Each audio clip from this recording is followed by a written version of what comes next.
I'm going to tell you a quick story that happened to a family.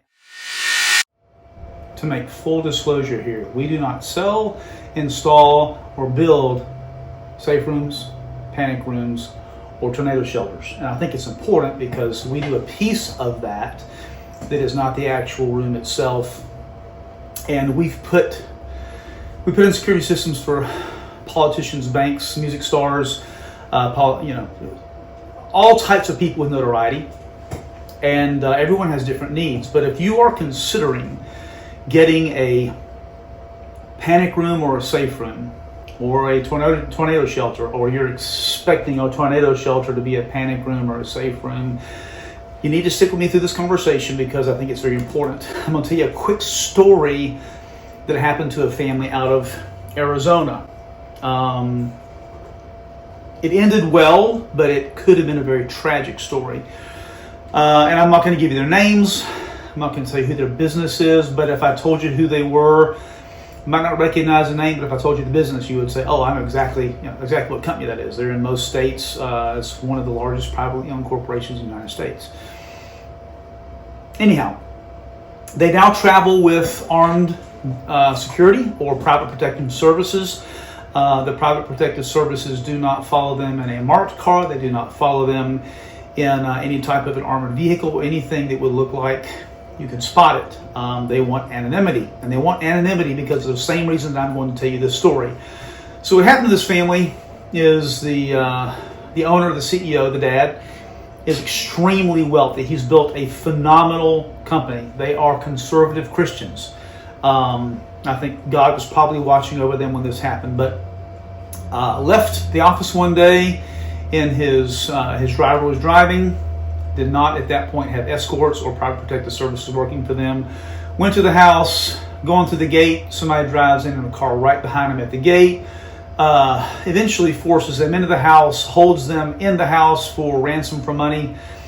And it was quite a serious ordeal. They ended up being fine. However, you're talking about one of the top 1% earners in the United States. They were held for ransom. The people who did the ransom were eventually caught.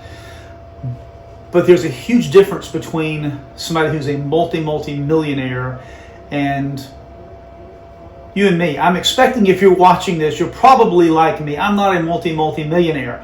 What I am is a business owner. We own a security company. We've been in security surveillance and access control now for 22 years. It'll be 23 years this June, I think. Something like that.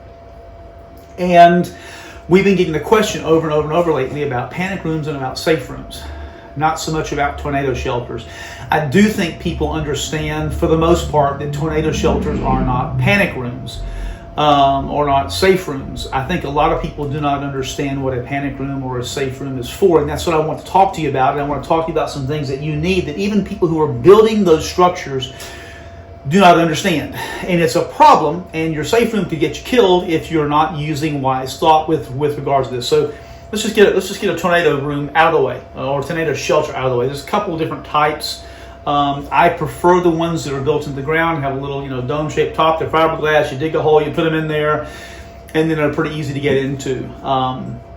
They're not really made to keep people out. I suppose you could have a double use for them, but they're made to not suck you out of the house if a tornado comes by. Those are they have a specific purpose. Now, some people use them as fallout shelters. They use them where you can get bigger ones. You can store food and water and those types of things in them. But they're pretty easily spotted. There's always a pipe coming out of the ground. There's electricity going in. There's different things which let you know that there is a tornado. A little hump in the ground, right? Oh, there's a hump in the ground beside that house. What is that? That is a tornado shelter. That is not a panic room. It's not a safe room. There was an old movie. I just thought about it. There was an old movie with Jodie Foster called Panic Room. Kind of remember that movie a little bit. I'm not talking about the movie, by the way. But what I am talking about is the safety for you and your family. Unless you're a multimillionaire coming home, you're the top 1% earner, the chances of you having someone force entry into your house with you getting in is much, much slimmer. However, it is not unheard of. It does happen. And that's a whole nother video about situational awareness we're not going to talk about today, but just be aware when you come in and out of your house. People can only do a forced entry if you are not aware and you allow them to do that. So be aware. But a panic room. A panic room can be your tomb if you do not look at it as what it is supposed to be. Now, you're a one percenter, and you can afford a room with complete obscurity and anonymity, like no one knows it's there. And I'm going to even challenge you there, but no one knows a panic room is there, right? It's built in such a way inside the house you can't see it, you can't define it, you can't make it out. It's got separate conduit, separate power, separate electricity, maybe solar, and communications going in and out of the room. That's what you need. If you're going to have a place that is completely safe from outside intruders, you got to have something that no one knows is there. However, your contractor, the person who builds that room, that is the person who will know that it is there. There's almost always someone who knows that it is there. I'm going to give you a perfect example. There is a safe room built here in Middle Tennessee. It is for a well-known politician. Her husband owned a pharmaceutical company, and I did not have anything to do with the construction of that house, anything to do with the underground construction of the safe rooms, panic rooms. They were done right, they were done well. But the contractor who put it in knows me. He should not have divulged to me what was there, who put it there, what it was. But you know what he did? He told me. And so when you put in a safe room or a panic room like that, you have to strongly consider someone is going to know that it's there. Someone is going to know that it was installed. Someone's going to know that it was put in. So let me tell you, it is a professional opinion. I'm not an expert on panic rooms or safe rooms. I'm an expert on security, surveillance, and access control. There's always somebody that knows more than me. So when I tell you this, I'm not necessarily the smartest guy when it comes to that, but I will give you good solid advice. If you have a panic room or a safe room, it is a fallback position. And here's what true operators, here's what people that work in private protective services, I used to, I do not anymore, turn that license in, but people who work in private protective services will tell you, once someone is into your building, whether it's your home or whether it's your office, whatever space it is, if they are skilled people, they will kill you. It is a matter of time before they find you, or they get to you, or they get through whatever door, bar, barricade you have set up. So your best defense is a well-planned offense. And here's kind of what I mean. Now this is a scenario that I don't think is all that likely to happen. I've talked with some people from FEMA and from TEMA. They did a study on this. Is it a possibility? Yes. That we could have a meltdown? Yes. Is it likely? I don't know. I think now that Trump's in office, we're probably in a lot better position right now. But if you're in Los Angeles or you're in some places in Chicago right now, you're probably thinking, hey, could this situation turn bad? I don't want to get too far off track because this could be a long topic. But what you need to plan is your best offense, meaning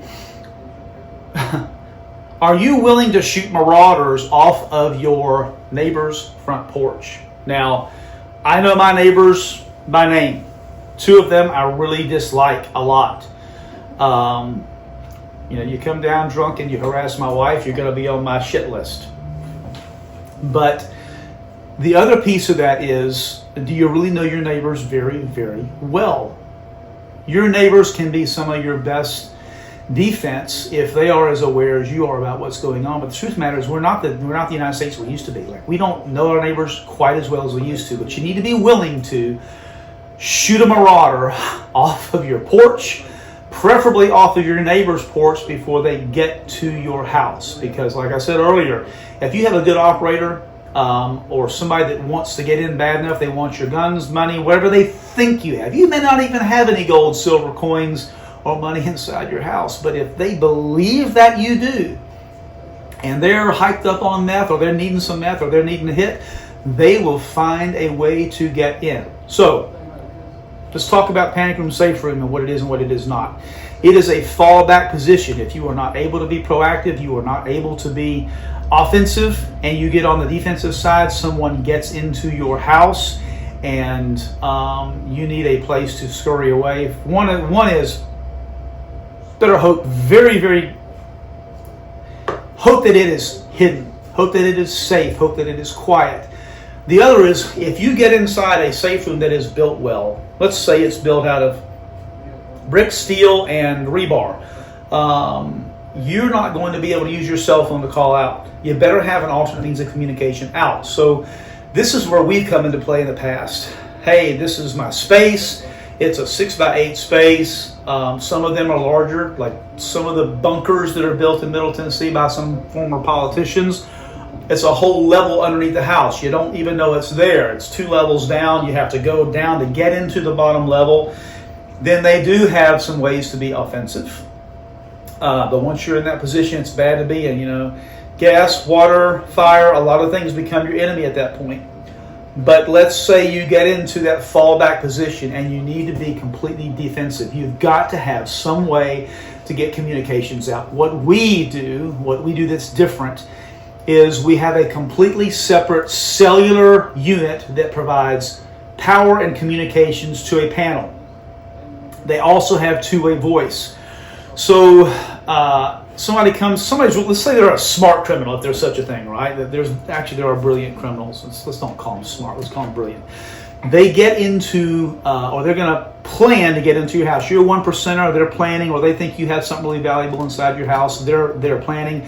They're going to cut your comms. They're going to cut your power. They're going to go in with the expectation that you don't have a way to get any information out. And if you're in a panic room that's 2 floors down and it's got steel, rebar, and brick, you're not going to be able to make a call out, but you better have a way to make some type of a call to the outside world. So what we recommend that you put in, and I'll put a link below to this, is a Qualsys system or a secure security system that has a redundant power supply, preferably powered by solar on the roof, that comes in through the top of the building. You can't see it, comes down through the wall into the panic space, and can keep your unit powered, can keep your unit communicating, and make sure that you have that backup comms, which is cellular. So you get into your panic room. You have on the panel, on the panel that we have anyway, it's got police, fire, and medical. You can call any of those. You can call all of those. When you hit a panic, it will also call the monitoring station, which then can communicate over cellular or over Wi-Fi, because it is a redundant communication device.